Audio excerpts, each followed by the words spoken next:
ليس البر أن تولوا وجوهكم قبل المشرق والمغرب ولكن البر من آمن بالله واليوم الآخر والملائكة والكتاب والنبيين وآتى المال على حبه ذوي القربى واليتامى والمساكين وابن السبيل والسائلين وفي الرقاب وأقام الصلاة وآتى الزكاة والموفون بعهدهم إذا عاهدوا والصابرين في البأساء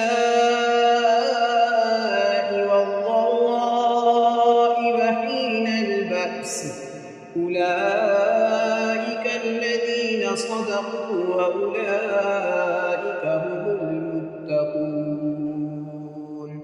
يا أيها الذين آمنوا كتب عليكم القصاص في القتلى الحر بالحر والعبد بالعبد والأنثى بالأنثى فمن عفي له من أخيه شيء فاتباع بالمعروف وأداء إليه بإحسان ذلك تخفيف من ربكم ورحمة فمن اعتدى بعد ذلك فله عذاب أليم. ولكم في القصاص حياة يا أولي الألباب لعلكم تتقون.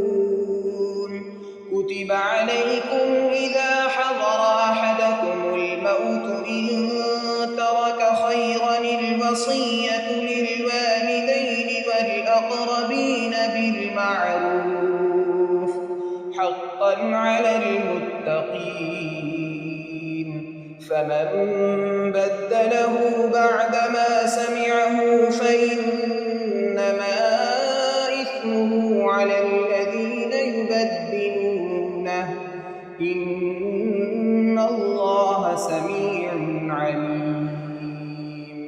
فمن خاف من موصٍ جنفا أو إثما فأصلح بينهم فلا إثم عليه إن الله غفور رحيم.